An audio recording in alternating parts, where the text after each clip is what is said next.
এই জীবনটা একটা অদ্ভুত যাত্রা, যেখানে আমরা প্রতিনিয়ত নতুন কিছু শিখি, নতুন কিছু হারাই। কিছু কিছু শিক্ষা এতটাই কঠিন হয় যে তা ভেতরটা গুড়িয়ে দেয়। মানুষগুলা হাসে, কথা বলে, কিন্তু তার ভিতরে ক্ষতটা কেউ দেখতে পায় না। রাতের গভীরে যখন কোলাহল থেমে যায়, তখন সেই চাপা কষ্টগুলো জেগে উঠে আমাদের মাঝে। মনে হয় তখন আমাদের বুকের বাঁ পাশে হাজারো পাথর রেখে দিয়েছে।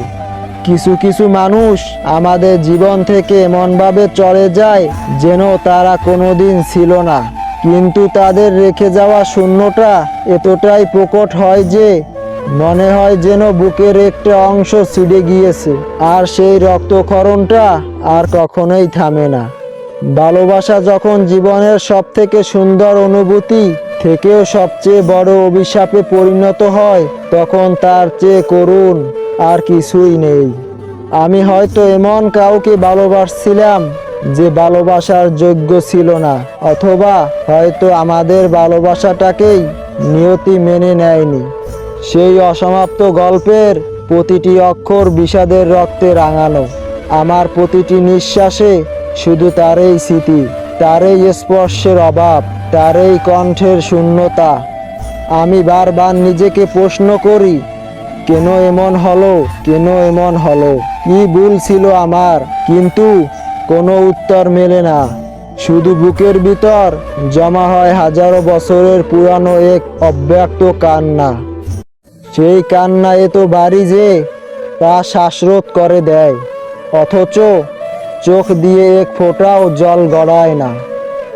আমরা সবাই কিছু স্বপ্ন নিয়ে বাঁচি, কিছু আশা নিয়ে পথ চলি, কিন্তু যখন সেই স্বপ্নগুলো কাচের মতো ভেঙে চুরমার হয়ে যায়, তখন তার প্রতিটি টুকরো নিজেদের প্রতিচ্ছবি দেখে খুব কষ্ট হয়। মনে হয় যেন আমাদের নিজেদের অস্তিত্ব বিলীন হয়ে গেছে সেই ভাঙা স্বপ্নের মতো। এই পৃথিবীতে হয়তো অসংখ্য মানুষ আছে যারা আমাদের মতো এরকম কষ্ট নিয়ে বেঁচে আছে। তারা হয়তো হাসছে, কাজ করছে, কিন্তু তাদের ভিতরের ক্ষতটা বাইরে থেকে দেখা যায় না। তবে এই কষ্টের মাঝেও আমরা একটা সুতো ধরে আমরা টিকে থাকি, আর সেটা হলো বেঁচে থাকার আদম্য ইচ্ছা। হয়তো একদিন এই মেঘ কেটে যাবে, হয়তো কোনো এক সকাল নতুন করে সূর্য উঠবে। সেই অপেক্ষায় প্রতিদিন পার করা, কারণ অন্ধকার যত গভীর হোক না কেন, ভোরের আলো একদিন আসবেই। আর সেই আলোর আশাতেই আমরা বারবার উঠে দাঁড়ানোর চেষ্টা করি, যদিও প্রতিটি পদক্ষেপে হাজারো ক্ষত নিয়ে এগিয়ে যেতে হয়। আমাদের ইউটিউব চ্যানেলটি এখনও যারা সাবস্ক্রাইব করেননি, সাবস্ক্রাইব করে রাখুন, আর যারা ফেসবুক থেকে দেখছেন তারা ফলো করে রাখুন।